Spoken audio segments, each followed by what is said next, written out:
The rain in Chicago didn't fall, it punished. It lashed against the floor-to-ceiling windows of the Meridian Hotel's 40th floor as if trying to invade the party, wash away the wealth, and reveal the rot underneath. Marina Rossi squeezed the stem of her champagne glass until her knuckles turned white. She stood in the corner of the ballroom, trying to blend into the shadows of the velvet curtains.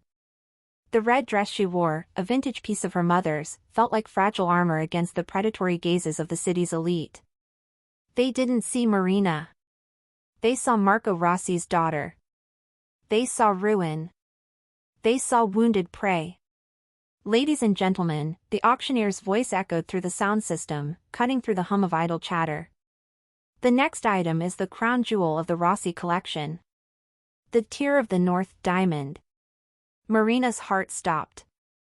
This was it. The last asset.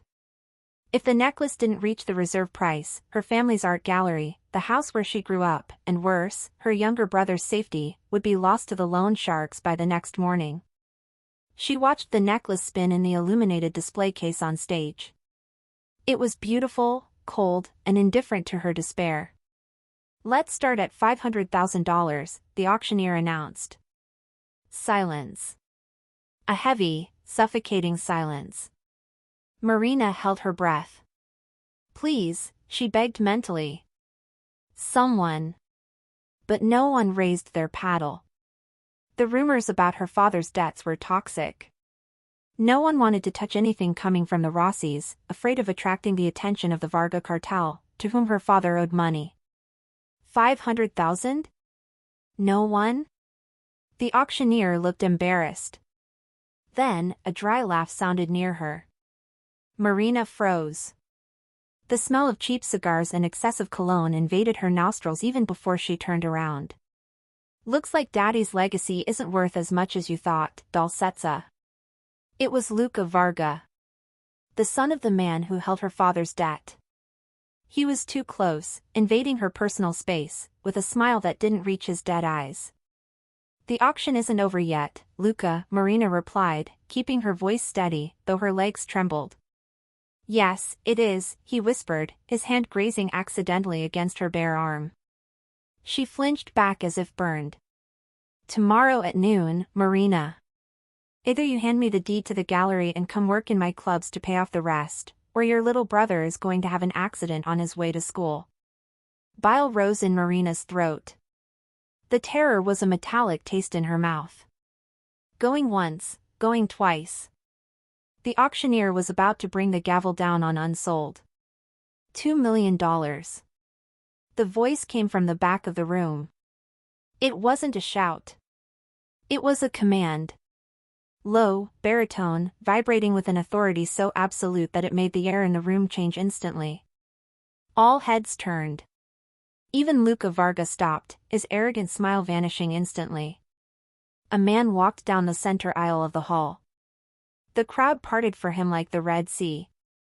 He was tall, wearing a bespoke black tuxedo that seemed to have been cut from darkness itself. His hair was black, slicked back, revealing a face of hard angles and brutal beauty. But it was his eyes that held attention, gray, stormy, cold as the dirty ice of the city. 2 million, the auctioneer repeated, stammering, sweating visibly. "F from the gentleman." "Moretti," said the man. Just the surname. And it was enough to send a collective shiver through the room. Dante Moretti. Marina felt the world spin.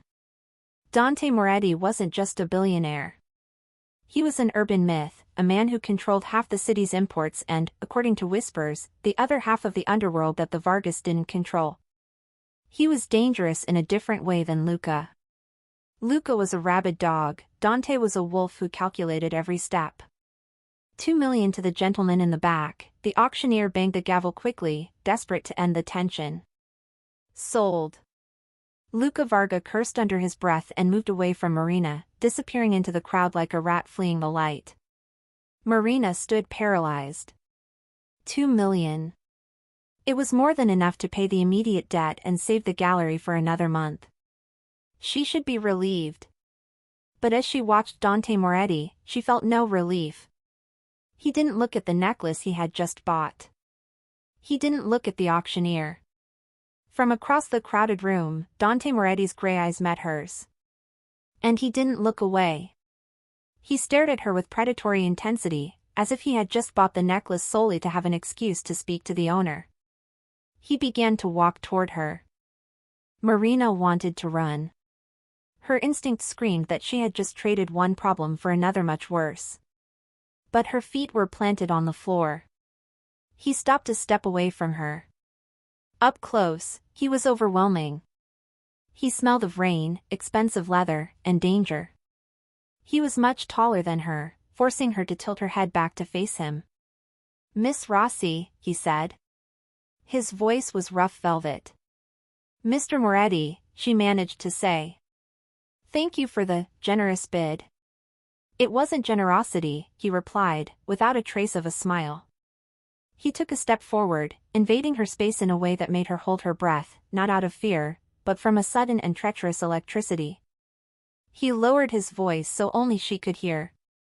"Luca Varga is an amateur. He wants your money or your body." "I have no interest in pocket change, Marina." "Then what do you want?" she whispered, her heart beating against her ribs like a caged bird. Dante pulled a black card from his jacket pocket and slid it into her hand. His fingers grazed her palm, warm and rough. "The check will be deposited into your family's account tomorrow morning. The debt with the Vargas will be paid. But now, you have a debt with me." "I didn't ask for your help," she retorted, finding a shred of courage. For the first time, a faint smile curved the corner of his mouth. It wasn't a kind smile. It was the smile of someone who had just sprung a trap. "You were drowning, Marina. I just decided to own the water. Be at my office tomorrow at 9. Don't be late." He turned and walked away, without looking back, taking all the oxygen in the room with him and leaving Marina alone, holding the black card like it was a death sentence, or the beginning of something much more dangerous. The next morning in Chicago dawned gray, the sky still heavy with the weight of the previous night's storm. On the 50th floor of the Moretti Tower, silence was absolute, broken only by the rhythmic ticking of an antique grandfather clock. Dante Moretti stood before his window, his back to the door. In one hand, he held a crystal glass of ice water, in the other, the Tear of the North necklace. He didn't admire it as jewelry. He held it as if it were evidence of a crime. He walked to his massive ebony desk and opened the top drawer, which was locked. From there, he didn't take a gun, nor money. He took out an old photograph, its edges yellowed and bent. The photo showed two men on the Chicago docks, 15 years ago. One was Dante, barely out of his teens, his face bruised and eyes wild like a cornered animal. The other, with a protective arm over the boy's shoulders, was Marco Rossi, Marina's father. "I said I'd take care of her, Marco," Dante murmured to the empty room, his voice hoarse. "But you didn't make things easy by dying with so much dirt on your hands." He placed the photo on the desk, next to the $2 million necklace. The connection between them wasn't just financial, it was blood. Marco Rossi hadn't just been a failed art dealer. He had been the only man who extended a hand to Dante when the rest of the world wanted to see him bleed in the gutter. Marco had taken him off the streets, cleaned his wounds, and given him the seed capital for what would become the Moretti Empire. In exchange, Dante had made a promise on Marco's deathbed 6 months ago, to protect Marina. But Marco had made him swear that Marina would never know about her father's double life, nor the dirty origin of the money that kept the gallery open for so many years. The intercom on his desk buzzed. "Mr. Moretti? Miss Rossi is here." Dante locked his emotion in a steel box inside his chest. When he turned, his face was the usual impenetrable mask. "Send her in." The double doors opened, and Marina entered. She wore a simple black dress, professional, but her posture was defensive. Her eyes swept the opulent room, finally stopping on him. She looked exhausted, but there was a fire in her gaze that pleased him. She wasn't fragile like Marco feared. "You're punctual," Dante said, offering no seat. "And you are intimidating," Marina countered, stopping in front of his desk. She hitched her bag onto her shoulder firmly. The money hit the account. The Varga lawyers called to say the gallery mortgage has been paid off. Good. Now tell me, Mr. Moretti. She hesitated, taking a deep breath. What is the interest rate? What do I have to do? Launder money through the gallery? Transport packages? Dante almost laughed at her naivety. If only it were that simple, she'd be lucky. Sit down, Marina. She didn't move. I said, sit down. The order was low but loaded with an authority that made her knees buckle instinctively. She sat in the leather chair across from him. Dante slid the old photograph across the desk, stopping it right in front of her hands. Marina frowned, confused. She picked up the photo, her eyes narrowing as she tried to process the image. This is my father, she whispered, her voice trembling. He looks so young. And who is this boy with him? She looked up, and recognition hit her like a physical punch.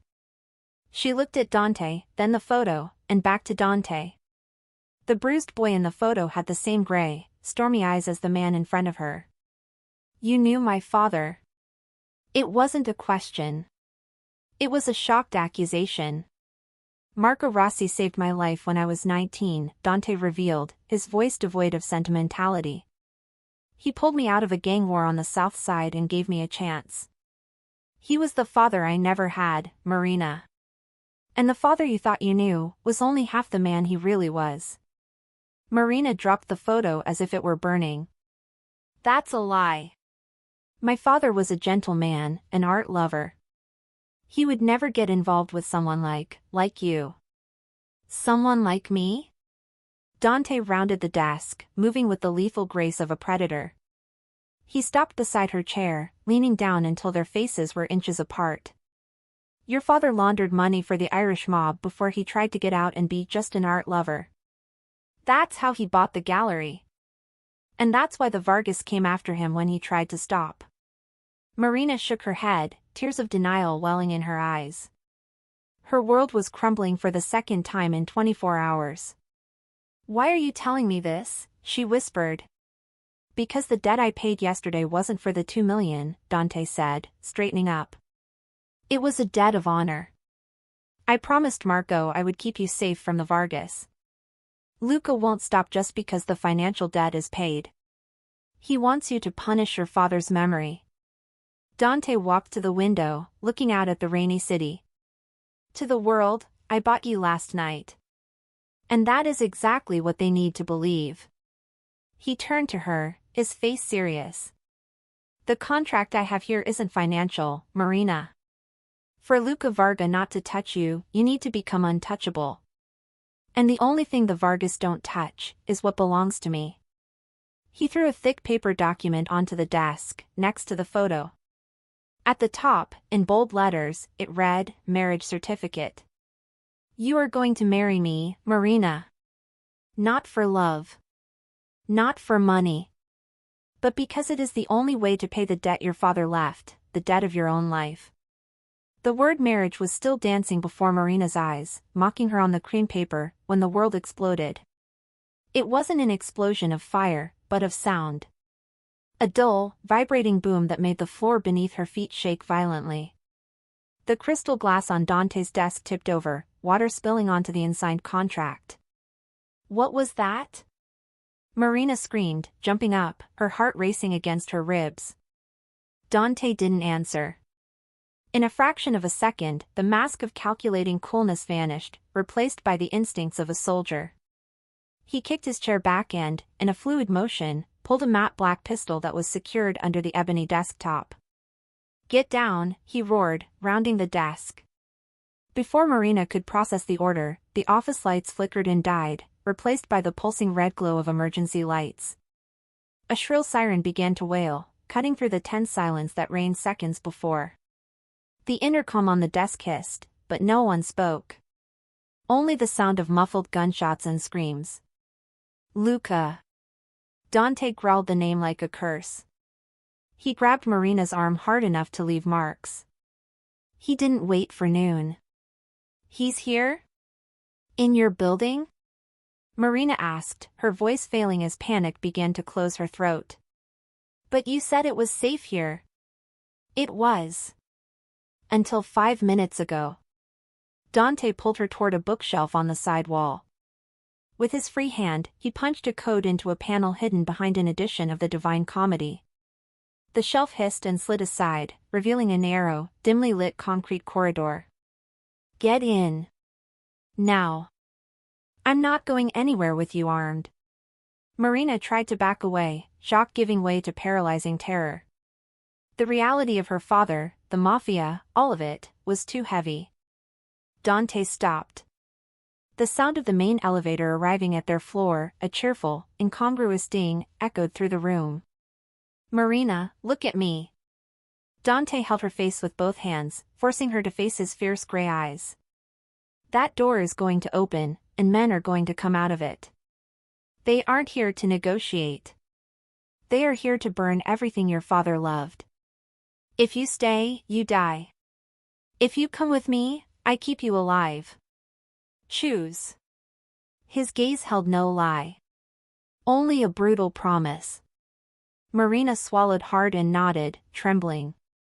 Dante pushed her into the secret passage at the exact moment the double oak doors of the office exploded inward. Splinters of wood flew through the air. Marina screamed, but Dante had already closed the bookshelf panel, sealing them in the darkness of the concrete corridor.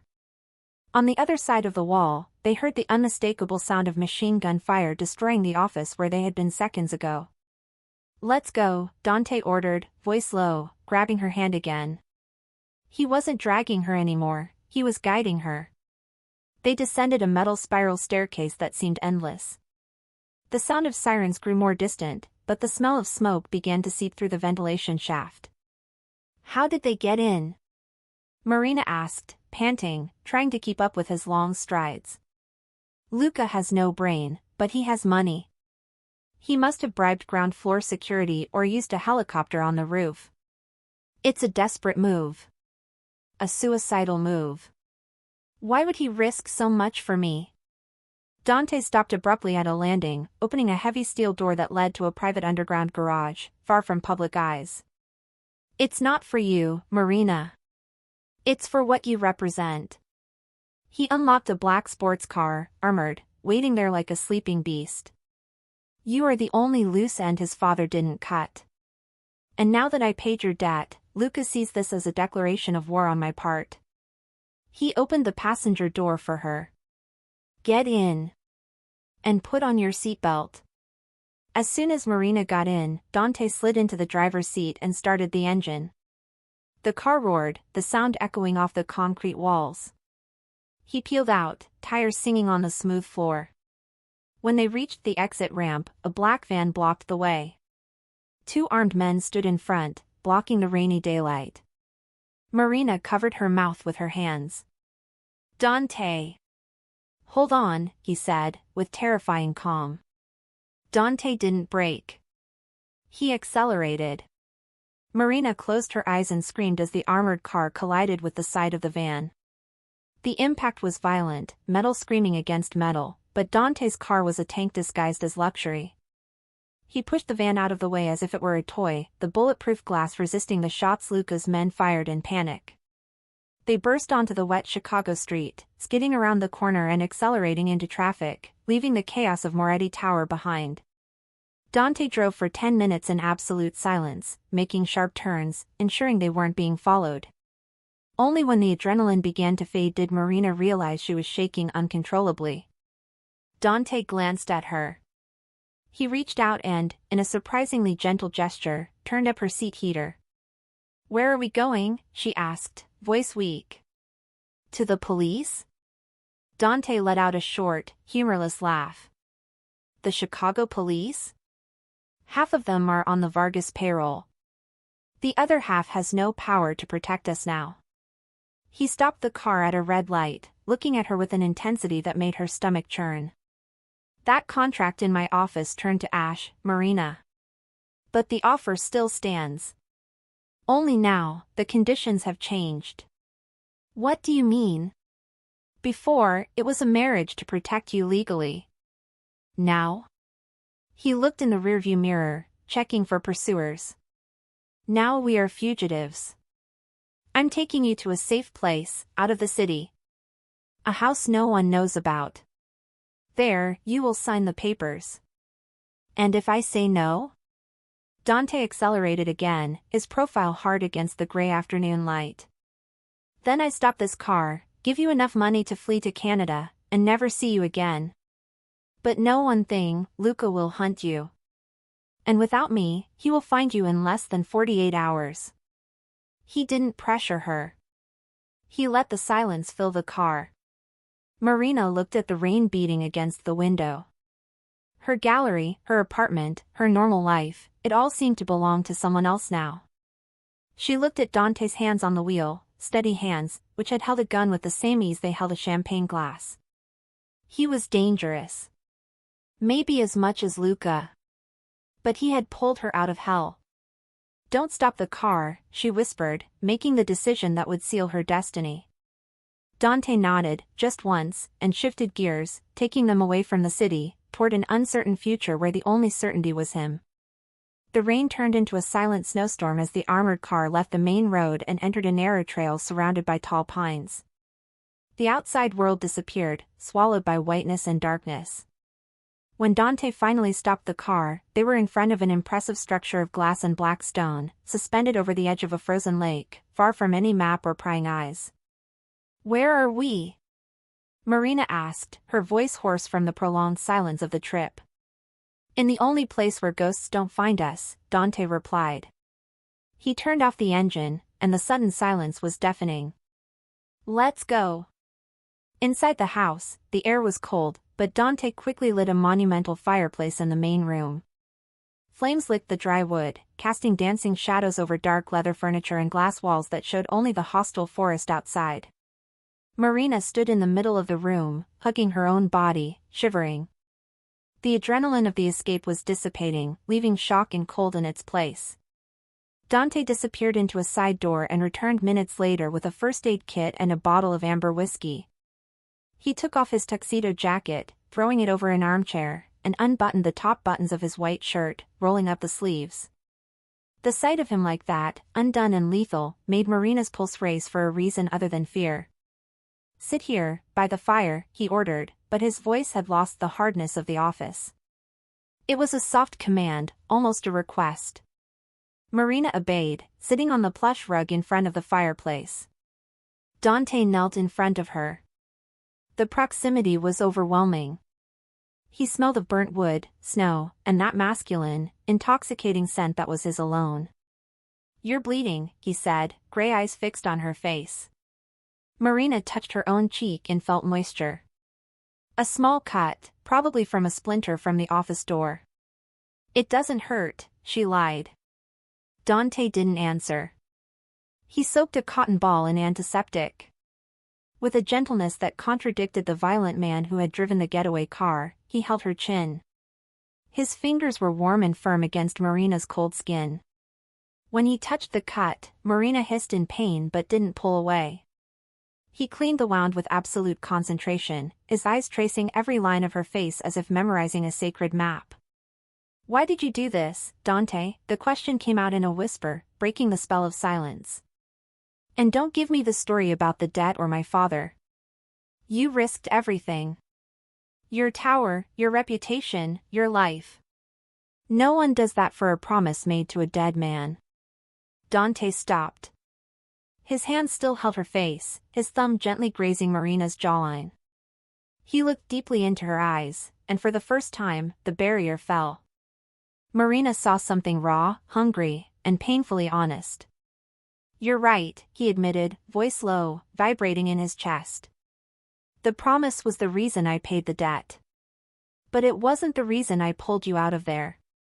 Then what was? Dante let out a slow breath, as if confessing a sin. I have been watching you for 3 years, Marina. Since your father got sick. In the beginning, it was surveillance. I needed to know if you were safe. But then... He paused, eyes dropping to her lips before meeting hers again. I saw you fight to keep that gallery open. I saw you sell your own jewelry to pay for his treatment. I saw you smile at arrogant clients while your world crumbled. He leaned a little closer, his breath mixing with hers. In my world, Marina, everything is a transaction. Everything is dirty. Loyalty is bought, lives are traded. But you were the only real thing I saw.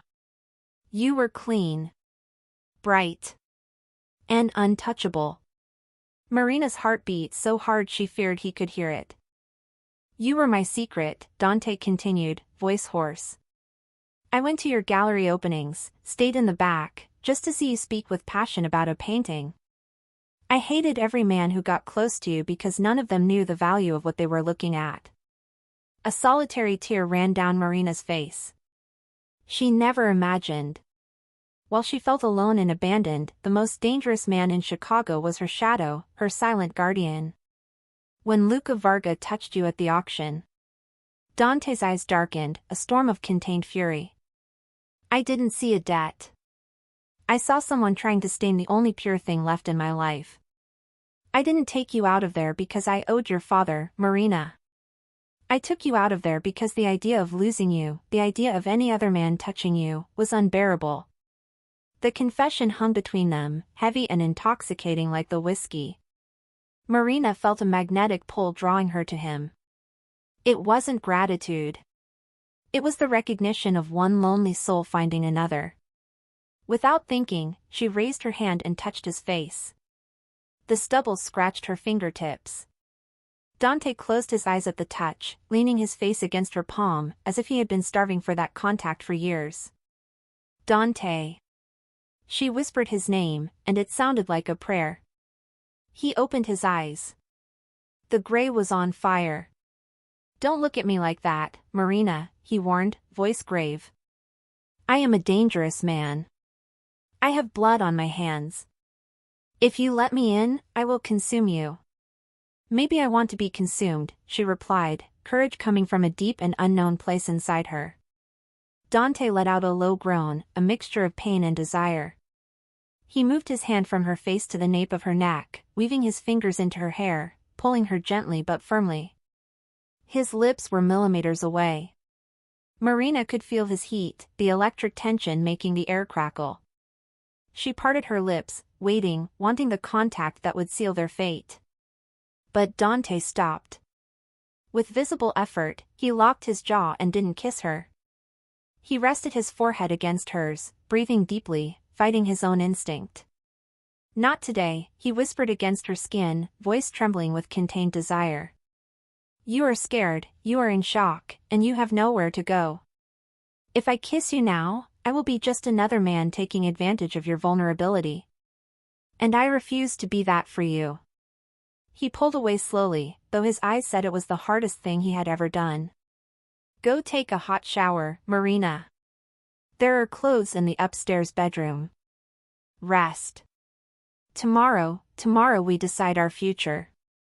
He stood up and walked to the glass window, turning his back on her, watching the darkness outside, but Marina knew he was watching himself.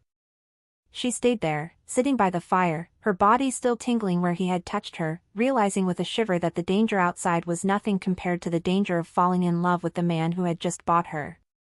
Marina woke with the white, relentless light of reflected snow invading the room.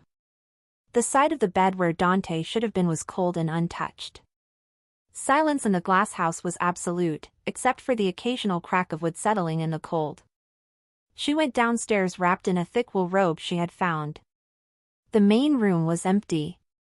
Through the glass walls, she saw Dante outside, about 100 meters away. He wore a black tactical jacket and carried a sniper rifle, walking the tree line like a wolf patrolling its territory.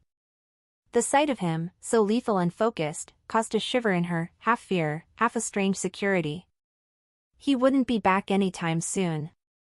The house felt like a sterile maze, no photos, no plants, no life. It was a fortress, not a home. Restless and looking for something to anchor her to reality, Marina began to wander. Upstairs, at the end of a hallway she hadn't noticed the night before, was a retractable ladder pulled down, leading to an attic. Curiosity was stronger than prudence. Marina climbed up. The attic wasn't like the rest of the modern house. It smelled of dust and old paper. It was full of metal file boxes, stacked with Dante's military precision. Most had dates and names of shell companies. But, in a dark corner, a cardboard box stood out. It was worn, crushed, and had a single word written in permanent black marker, Rossi. Marina's heart skipped a beat. She knelt on the dusty floor and opened the lid. The smell of her father's pipe tobacco rose up, bringing instant tears to her eyes. It was his office things. The things she thought had been taken by the bank or destroyed by loan sharks. The broken pocket watch, the fountain pens, and a stack of leather notebooks. Marco Rossi's diaries. With trembling hands, Marina picked up the last volume, dated the year her mother died in a car accident. She needed to feel a connection to him, needed to understand the man Dante had described as a repentant criminal. She flipped through the pages. Her father's handwriting was erratic, full of fear and paranoia. May 15th. They raised the interest. I don't know how long I can keep the gallery. June 20th. Dante offered help again. Stubborn boy. He thinks he can save me, but he doesn't know what they really want. Marina turned the pages until she reached the fateful date, October 12th. The day of her mother's funeral. The entry didn't speak of grief. It didn't speak of sadness. It spoke of a deal. God forgive me for what I did today. I looked into Marina's eyes, my sweet 10-year-old girl, and lied. I told her that Mom was with the angels. How could I tell the truth? How could I say that the coffin we buried this morning was empty? Marina stopped breathing. The world spun violently. Salvatore Varga gave us a choice, the debt or Isabella. He was always obsessed with her, since before we fled Sicily. He said he would forgive the interest if she came back. She accepted. My Isabella gave herself to that monster so Marina and I could live. She didn't die on the road. She is alive. She is at the Varga complex in Italy. I sold my wife to save my daughter. I am a coward. The diary slipped from Marina's hands, falling with a dull thud on the wooden floor. Alive. Her mother was alive. Her mother wasn't a victim of a drunk driver. She was a prisoner. A bargaining chip. And her father had built an entire life on this monstrous lie. You shouldn't have read that. Dante's voice came from the attic opening, low and dangerous. Marina turned sharply. Dante was at the top of the stairs, weapon resting on his shoulder, snow melting in his black hair. He didn't look surprised. He looked resigned. You knew, Marina whispered, trembling voice turning into a scream of fury. She stood up, stumbling. You knew. Dante entered the attic, filling the space with his imposing presence. I found out when Marco was dying.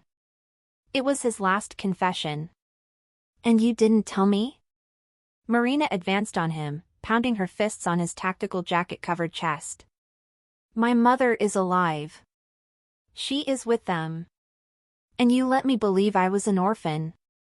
Dante didn't move, accepting her blows as if he deserved every one. He dropped the rifle to the floor and held her wrists, not to hurt her, but to contain her. Marina, listen, he said, tone urgent. Your mother sacrificed herself so you could have a normal life. If you knew, you would have gone after her. And Salvatore Varga would have killed you or used you to torture her even more. Silence was her protection.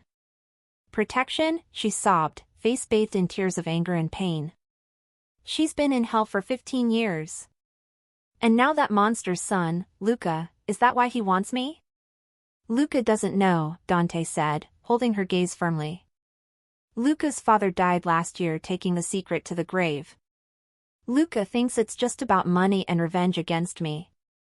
If he finds out who your mother is, if he finds out that Aunt Isabella who disappeared is actually your mother, you become the legitimate heir to a part of the empire he controls. You become the biggest threat to him. Marina stopped, shock numbing the fury. What? Your mother wasn't just a victim, Marina. Her maiden name was Varga. She was Salator's sister. You have their blood running in your veins. That's why Marco fled with her. And that's why, if Luca discovers the truth, he won't want you as a lover or trophy. He will have to kill you to secure the succession.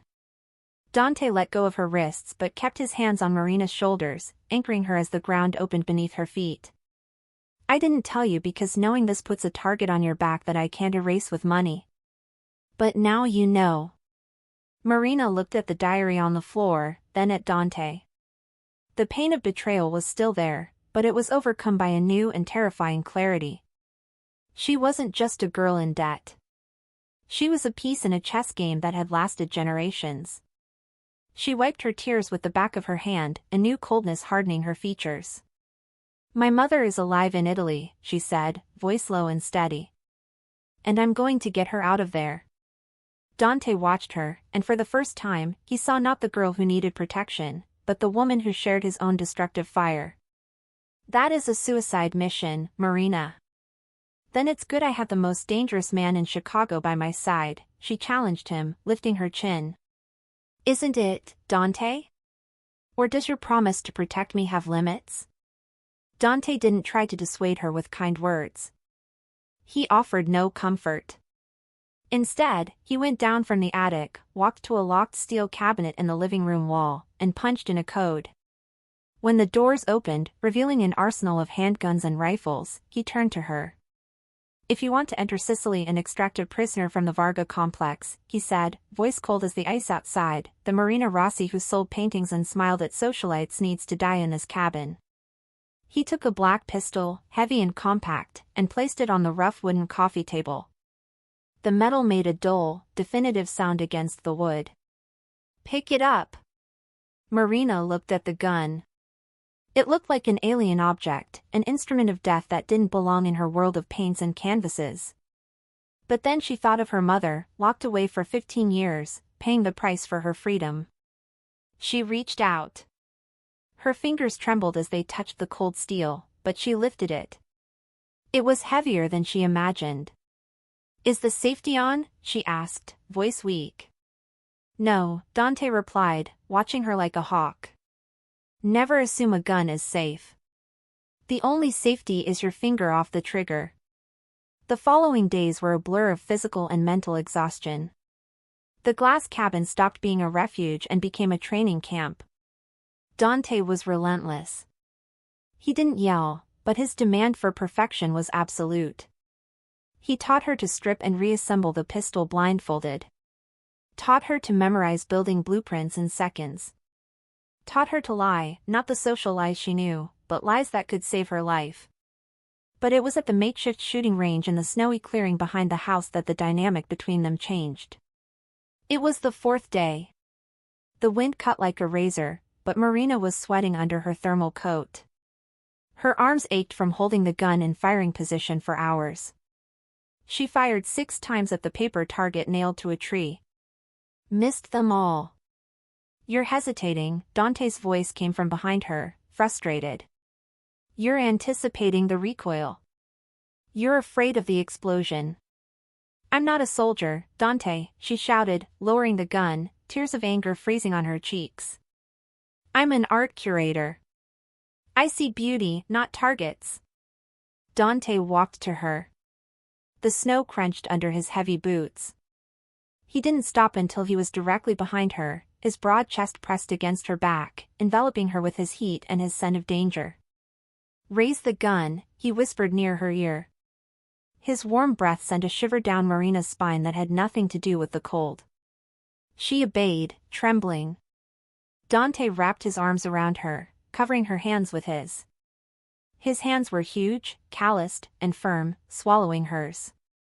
He adjusted her stance, correcting the angle of her elbows, forcing her to plant her feet. Don't fight the gun, he murmured, his mouth grazing the sensitive skin below her ear where her wool hat had ridden up. Become part of it. Feel the weight. It is an extension of your arm. Marina's heart beat erratically. The intimacy of violence was overwhelming. Being nestled in the arms of the most dangerous man she knew, learning to kill, awakened something primitive and terrifying in her. "Breathe," Dante commanded. His hand slid from her wrist to her waist, pulling her even tighter against him, eliminating any space between their bodies. She could feel the hardness of his muscles, the steady, slow beat of his heart against her back. "Exhale slowly. And in the interval between the beats of your heart, squeeze. Don't pull. Squeeze." Marina closed her eyes for a second, inhaling his scent, gunpowder, pine, and musk. She opened her eyes, focused on the dark silhouette on the white paper. The surrounding world disappeared. There was only her, Dante, and the target. She exhaled.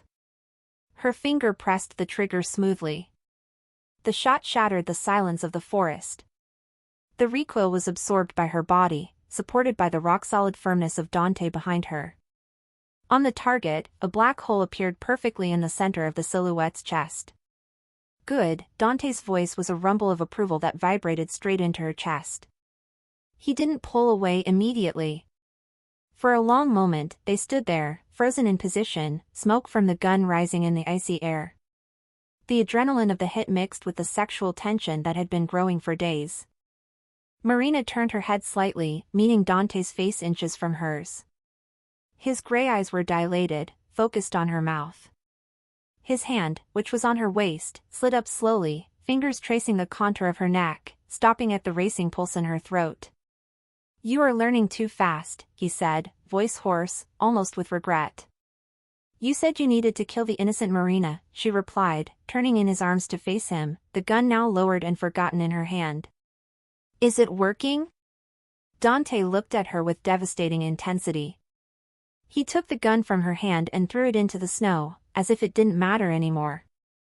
He held Marina's face with both hands, rough leather gloves against her soft skin. "It is," he admitted. "And it terrifies me. Because the more lethal you become, the more I want you. And I promised myself I wouldn't corrupt you."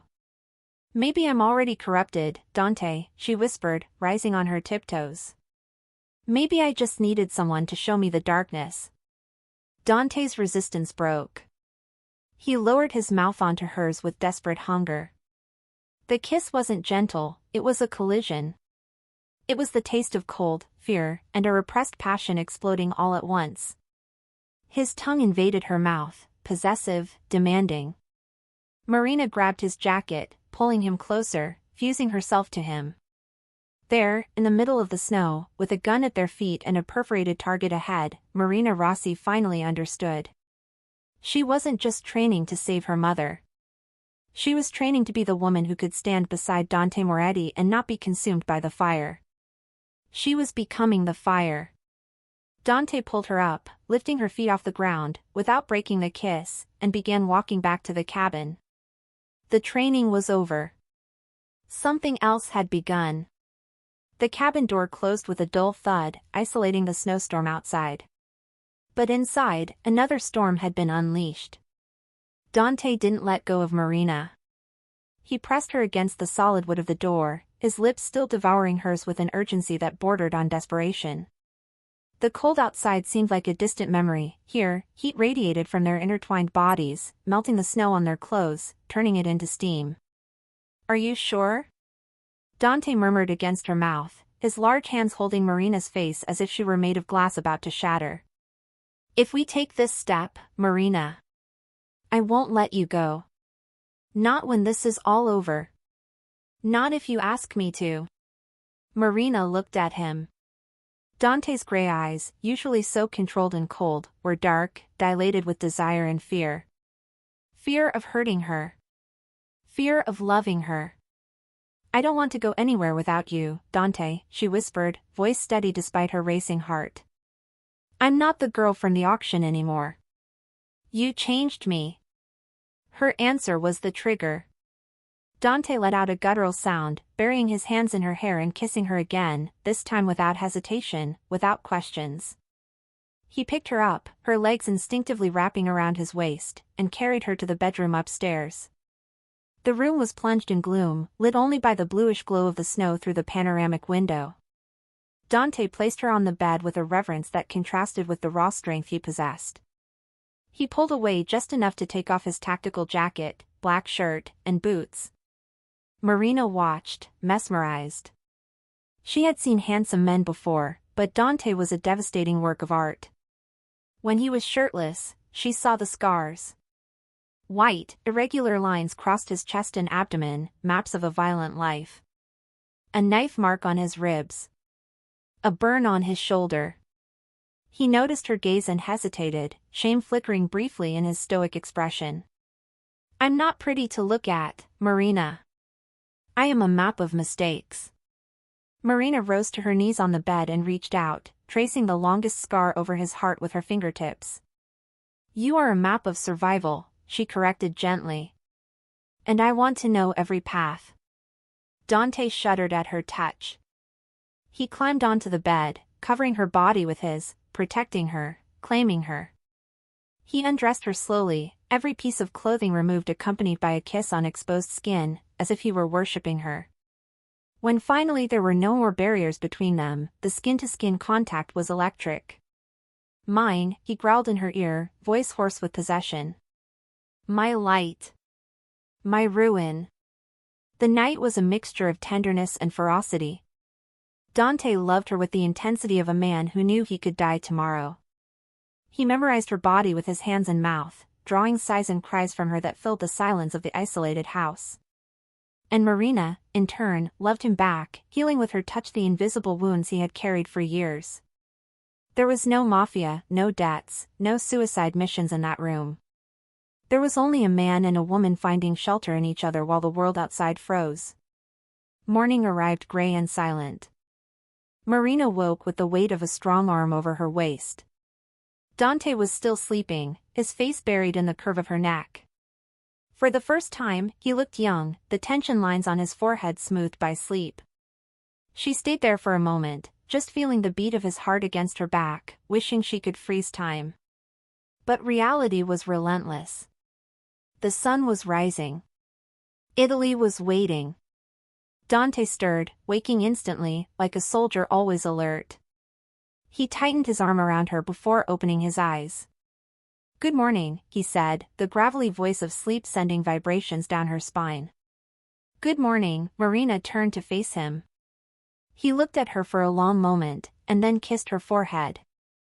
It wasn't a kiss of desire, but of promise. "We have to go," he said, seriousness returning to his eyes, though the tenderness remained. "The jet is waiting at a private strip 30 kilometers from here." They got up. The air of intimacy still lingered, but now it was mixed with focused determination. While they dressed, black clothes, practical, discreet, Marina felt the shift. They were no longer just lovers. They were partners. In the kitchen, while drinking quick black coffee, Dante placed 2 passports on the counter. "Marina Rossi died in Chicago," he said, sliding one of the passports to her. "In Italy, you will be Sofia Bellini, a reclusive heiress of vineyards in Napa Valley, interested in investing in the export of Sicilian wines." Marina took the passport. The photo was hers, but the hair was different, the posture more haughty. "And you?" she asked. "I will be Alessandro, your bodyguard and security consultant." Marina raised an eyebrow, an ironic smile touching her lips. "Bodyguard? You're going to have to obey me in public?" Dante smiled back, a dangerous and charming smile that made her stomach flip. "In public, Signorina Bellini, I will be your silent shadow. But behind closed doors." He leaned in and kissed her quickly, nipping her lower lip. "You know who's in charge." He grabbed the bags and checked the gun at his waist one last time. "Let's bring your mother home, Marina." They left the cabin holding hands, leaving the safe haven behind and walking toward the snow, ready to enter the lion's den. Sicily wasn't just an island, it was a world apart, where the scent of lemon and the smell of the sea tried, in vain, to mask the ancient odor of blood and gunpowder. Dante and Marina, now Alessandro and Sofia, were staying in a private villa on the cliffs of Cefalu, rented by one of Dante's shell companies.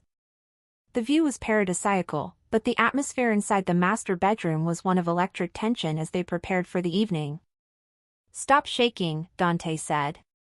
He was behind her, in front of the full-length mirror, fastening the diamond necklace around her neck. It wasn't the tear of the North, but an equally impressive piece, rented to complete the character. "I'm not shaking from fear," Marina replied, looking at their reflection. "I'm shaking from anger. Knowing I'm going to shake the hand of the man who threatened my brother. It is that anger that will keep you alive, Sophia," Dante whispered the fake name near her ear, gray eyes fixed on her reflection with possessive hunger. "But you have to hide it behind a smile of ice." Marina smoothed the fabric of her dress. It was a creation of liquid silk in a deep emerald green, with a slit that rose dangerously high on her thigh and a neckline in the back that dipped to the base of her spine. It was a dress made to distract, to seduce, and to disarm. Dante, in the role of Alessandro, wore an impeccable black tuxedo, but with subtly different posture. He slumped his shoulders slightly, kept his head down, erasing his aura of natural command to appear just an efficient and invisible bodyguard. "You look stunning," he murmured, large hands resting on her waist, burning through the silk. "If Luca looks at you for more than 2 seconds, I'm going to have to control myself greatly not to gouge his eyes out right there in the ballroom." "Remember the plan, Alessandro," Marina teased, using her character's haughty tone, turning to him. She adjusted his bow tie with slow, deliberate gestures. "You are the shadow. I am the light. No one looks at the shadow." Dante captured her hand and kissed her palm, a gesture that broke character for a second. "I am always looking at you." The Villa Varga was a fortress disguised as a Renaissance palace. Wrought iron gates opened for a fleet of luxury cars. The elite of European organized crime was there, disguised as legitimate businessmen, politicians, and aristocrats. When Marina stepped out of the limousine, the flash of cameras from family-approved photographers blinded her momentarily. Dante was immediately at her side, offering his arm for support, his face an impenetrable mask of vigilance. They climbed the marble staircase. The ballroom was obscenely opulent, Murano crystal chandeliers, frescoes on the ceiling, and an orchestra playing Vivaldi. Signorina Bellini, the master of ceremonies, announced, checking the fake invitation Dante had secured through exorbitant bribes. "Benvenuta."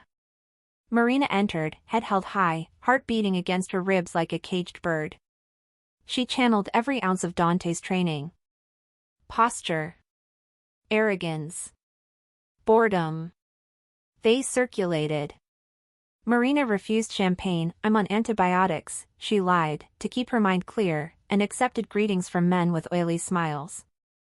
Dante stayed 2 steps behind, silent, but Marina felt his presence like a force field. There, Dante's voice sounded almost inaudible through the earpiece. 2 o'clock. Near the balcony. Marina turned her head slowly, as if admiring a painting. Luca Varga. He was older than at the auction, or maybe it was just the golden light of the hall. He wore a white tuxedo that made him stand out in the crowd. He was laughing with a group of men, holding a glass of whiskey, exuding the confidence of someone who inherited a kingdom without ever having fought for it. And then, as if feeling the weight of her gaze, he turned. Luca's dark eyes met Marina's.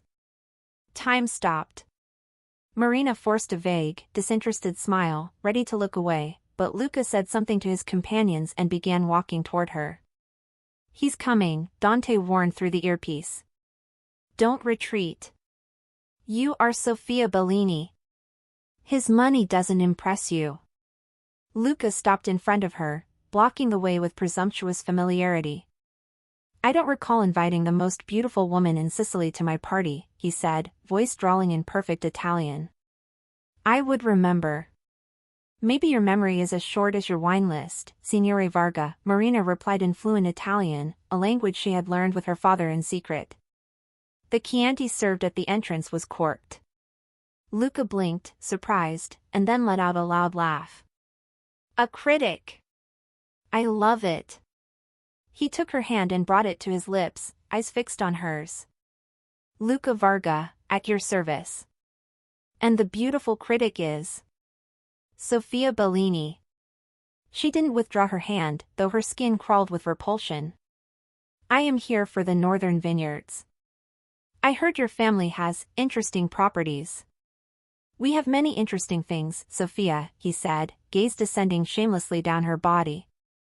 I would like to show you the private collection in the West Wing. It is much more exclusive. It was the invitation they needed. The West Wing, where Dante's intelligence said high-value assets were kept. Where her mother could be. But before Marina could accept, Luca narrowed his eyes. He tilted his head, studying her face with sudden, dangerous curiosity. You know, he murmured, taking a step closer, invading her personal space. There is something in your eyes, Sophia. A certain ferocity. It reminds me of someone. Someone who owes me a lot of money and disappeared off the map in Chicago. Marina's heart stopped. Was the makeup not enough? Were the Rossi features that evident? Dante took a subtle step forward. A silent warning. If Luca touched her aggressively, the disguise would end and the bloodbath would begin. Everyone says I have my grandmother's eyes, Marina said, keeping her voice steady and cold, opening the fan she carried in a gesture of boredom. And she was an impatient woman, Mr. Varga. Just like me. Are you going to show me the collection or will I have to look for entertainment elsewhere? The tension hung on a razor's edge. Luca looked at her, then at the silent bodyguard behind her, and finally smiled again, the moment of suspicion dissipating in his arrogance. Impatient and dangerous. My favorite combination. He offered his arm. Come with me, Sophia. Let's leave your watchdog here. The West Wing is for special guests only. Marina looked at Dante. His expression didn't change, but his gray eyes promised violence if anything went wrong. He gave a micro-nod. Go. I'll follow from the shadows. Marina accepted Luca's arm. No. Lie. Marina is 10 years old. She is safe in Chicago with Marco.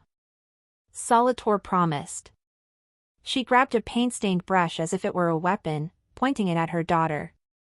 Get out. If Luca sees you here, he'll hurt them. I have to stay here so they stay alive. Marina's heart broke into 1,000 pieces. Her mother was trapped in time, enslaved by blackmail that no longer made sense. Mom, look at me, Marina implored, ignoring the brush tip and holding her mother's fragile wrists. Dad. Dad died, Mom. The brush fell from Isabella's hand. The silence in the room was deafening. Died, the word came out like a breath. He died 6 months ago. He tried to protect you until the end. But you don't need to stay here for him anymore. And I'm not 10 years old anymore. I came to get you. Marina, we have problems, Dante's voice crackled in her ear, urgent and broken by sounds of gunshots. Silent security was triggered. Luca is coming back to the West Wing. He knows the door was opened. I'm on the balcony. Open the window. Now. Marina let go of her mother and ran to the barred windows. Dante. There are bars. Stand back. Marina pulled her mother to the corner of the room, shielding her with her own body. Boom. A controlled, small but deafening explosion ripped the bars from the ancient stone wall. Dust and debris flew through the room. Before the smoke cleared, a black shadow jumped into the room. Dante. He was no longer the elegant Alessandro. His tuxedo was torn at the shoulder, stained with blood, and he held a compact submachine gun in one hand. He looked like the angel of death. We have 90 seconds before they break down that door, he said, voice calm amidst the chaos. He looked at Isabella, who was huddled in the corner, shaking. Mrs. Rossi. I am Dante Moretti. The boy Marco's saved. Now I am going to save you. Isabella looked at him, confused, but the mention of Marco's name lit a spark in her eyes. Outside in the hallway, they heard heavy footsteps and shouting. Open this door. Luca Varga's voice screamed, hysterical with rage. Traitor! I will kill you both. The electronic lock began to beep. They were trying to override Dante's hack. We can't go out the hallway, Dante assessed quickly. He ran to the blown-out window. Down below, 30 meters of cliff ended in dark waves crashing against rocks. But, slightly to the side, was the slanted roof of an annex. Mom, we have to jump, Marina said, holding Isabella's icy hand. I can't. Isabella whispered, paralyzed. The bedroom door shuddered with a violent kick. Dante holstered the gun at his back and went to Isabella. Without asking permission, he picked her up as if she weighed nothing. Marina, you go first, he ordered. Jump to the red-tiled roof on the right. Roll when you land. I'm right behind you with her. Go. Marina didn't hesitate. She climbed onto the windowsill, sea wind whipping her torn gala dress. She looked down, swallowed her fear, and jumped. The air left her lungs when she hit the slanted tiles, rolling painfully until she stopped at the gutter. She looked up. Dante jumped with Isabella protected against his chest. He landed with a heavy thud, sliding but using his boots to break before the edge. Up above, in the bedroom window, Luca Varga's contorted face appeared. He held a golden pistol. Shoot them, he screamed at the guards crowding behind him. Run! Dante roared, setting Isabella on her feet and pushing both women toward the edge of the roof that led to a labyrinthine garden.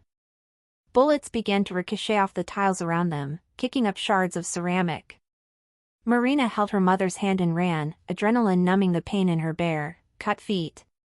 They jumped from the low roof to the soft grass of the garden, running between tall hedges.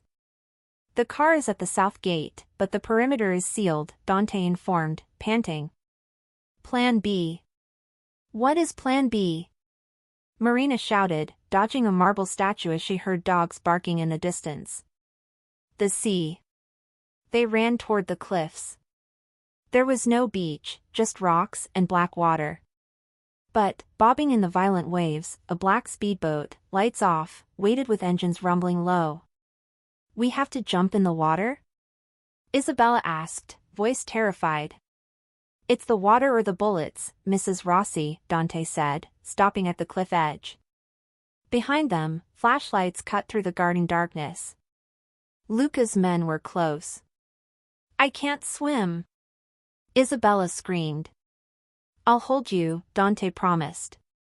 He looked at Marina.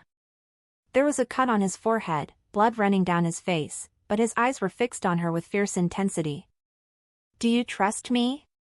With my life, Marina replied without hesitation. Then jump. On 3. 1, 2. A shot hit Dante's shoulder, spinning him with the impact. Dante! Marina screamed. 3, he roared, pushing Isabella and Marina into the void before throwing himself after them. The fall lasted an eternity. The freezing Mediterranean water swallowed Marina like a punch, salt burning her eyes and wounds. She fought against the darkness, kicking for the surface. When she emerged, coughing and choking, she saw Dante holding Isabella with one arm, while blood from his shoulder stained the white foam of the waves.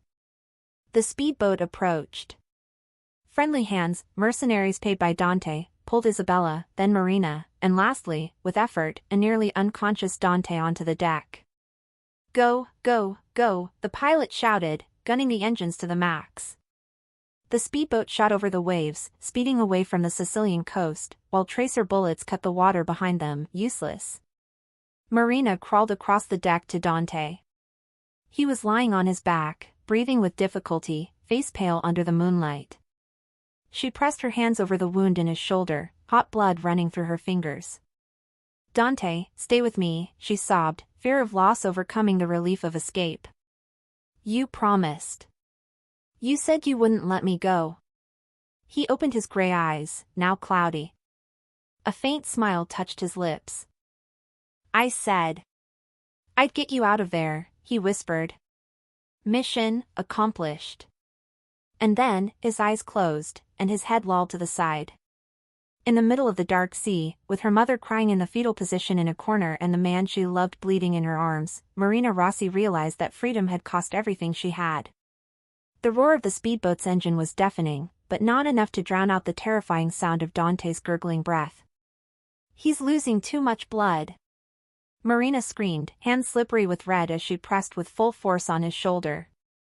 Blood continued to well up between her fingers, dark and hot, staining the white deck.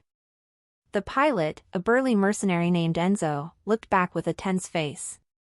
"We are 40 minutes from the hospital ship in international waters, Signorina. He won't last 40 minutes with that artery open." "Then what do I do?" Marina shouted back, panic threatening to blind her. She looked at Dante. His face was gray, lips blue. Life was draining out of him with every heartbeat. "Under the seat." Enzo pointed. "There's a military-grade trauma kit. Get on the radio. Dr. Silas will guide you. You're going to have to close that now." Marina felt her stomach turn. She released pressure for a second to reach the orange box under the seat. "I'm not a doctor," she sobbed, opening the box. Scalpels, clamps, hemostatic powder, needles. They looked like instruments of torture. "You are his only chance." Enzo roared, fighting the waves that made the boat jump violently. Marina put on the headset. The doctor's voice on the other side came crackling, but calm. "Marina, listen. You need to find the source of the bleeding. You will have to put your fingers inside the wound." Marina looked at the hole in Dante's shoulder. She trembled. "I can't." A pale, thin hand covered hers. Marina looked up. Isabella Rossi was there. Her eyes were still wide with shock, white dress soaked and dirty with soot, but the catatonia had disappeared, replaced by a fierce instinct. "He saved our lives, Marina," Isabella said, voice hoarse but steady. "We are not going to let him die. I'll hold the flashlight. You do what needs to be done." The strength in her mother's voice was the anchor Marina needed. She took a deep breath, swallowing the bile. "Okay. Okay. Dr. Silas, I'm ready." The next 20 minutes were the longest nightmare of Marina's life. Guided by the voice on the radio and lit by the trembling beam of light her mother held, she had to do the unthinkable. She invaded the flesh of the man she loved. Dante groaned unconsciously when she used the hemostat to find the ruptured vessel. The sound broke her heart, but she didn't stop. "Deeper, Marina. You have to clamp the artery," instructed the doctor. "I'm trying." "The boat is moving too much," she shouted, tears of frustration mixing with sweat and blood on her face. "Found it." Isabella pointed, thin fingers not hesitating to push aside torn muscle tissue. "There, Marina. That pulsing flow." Marina saw it. With a quick, desperate movement, she clamped it. The blood flow stopped. "Got it," Marina whispered, incredulous. "Good. Now the hemostatic powder. Fill the cavity. And make a compression bandage as tight as you can," ordered the doctor. As Marina bandaged Dante's shoulder, her strength abandoned her. She fell sitting on the boat floor, trembling red-stained hands resting in her lap. Dante was still pale, but his breathing had stabilized. It was no longer that horrible gurgling sound. He was alive. Isabella turned off the flashlight and sat beside her daughter. For a long time, neither spoke. Only the sound of the sea and the engine. Then, Isabella reached out and, with hesitant delicacy, wiped a smear of blood from Marina's cheek. "You aren't my 10-year-old girl anymore," Isabella said softly, looking at her daughter with a mixture of pain and admiration. "The girl I left cried when she scraped her knee. This woman just performed surgery in the middle of a storm." Marina looked at her mother, truly seeing her for the first time in 15 years. Not as a ghost or a victim, but as a survivor. "I had to learn to be strong, Mom. Dad, he tried, but he was broken without you." Isabella looked at the dark sea. I painted you every day, she confessed. On the walls of that room. When the paint ran out, I used charcoal. When the charcoal ran out, I used imagination. I was afraid that if I stopped painting you, I would forget your face. But your face. She touched Marina's chin. Is stronger than anything I ever painted. Marina laid her head on her mother's thin shoulder and cried. Not from fear, but relief. The wall of secrets and lost years began to crumble there, in that blood-soaked boat. Isabella stroked her daughter's wet hair and then looked at the unconscious Dante. He loves you, the mother stated. A man like him, a man who lives by the sword, only throws himself in front of a bullet for someone who is more important than his own life. I love him too, Marina whispered, holding Dante's cold hand. And if he survives this, I'm going to burn Luca Varga's empire to the ground for doing this to him. Isabella tensed for a second, the old fear of the name Varga surfacing. But then, she looked at the determination in her daughter's eyes, the same eyes she saw in the mirror, and nodded. Then we will burn it together. The boat slowed down. Ahead of them, emerging from the night mist like a steel giant, was the safe cargo ship. Lights flashed on the deck. A medical team was already waiting at the side ladder. Enzo turned to them. We arrived. He's going to be okay, Signorina. You saved him. Marina kissed Dante's inert hand one last time before letting the paramedics take him. The surgery was over, the escape was over. The war was just beginning. 3 days. It took 3 days for Dante's fever to break. 3 days in which the cargo ship Iron Lady sailed silently through international waters, a steel ghost in the middle of the ocean. Marina had barely left the bedside in the makeshift infirmary. She slept in the chair, waking at any change in the heart monitor. Isabella, her mother, came and went silently, bringing food Marina barely touched and making quick sketches of Dante sleeping in a new notebook. He has the face of a fallen angel, Isabella commented on the third afternoon, shading Dante's jawline on the paper. But the soul, his soul stayed back there, on that boat, because you called him back. Marina looked at the man in the bed. His chest rose and fell in a steady rhythm now. The bandage on his shoulder was clean. I didn't call him, Mom, Marina whispered, holding his hand. I threatened him. I said I would kill him if he died. A faint sound, a hoarse, broken laugh, came from the bed. Marina froze. Dante's eyes were open. Gray, tired, but focused on her. A terrible threat. He croaked, voice sounding like sandpaper. Typical of you, Signorina Rossi. Dante. Marina leaned over him, relief tears welling up instantly. She touched his face, checking his temperature, stroking his stubble. You woke up. You're here. He tried to raise his hand to touch her face but grimaced in pain. Where are we? Safe, Marina assured, kissing his palm. On the ship. My mother is here. Enzo is piloting. Dante turned his head and saw Isabella in the corner. The older woman closed the notebook and stood up, walking to the bed with recovered dignity. Thank you, said Isabella simply. For taking me out of that tomb. You are her family, Dante replied, with effort. That makes you my family.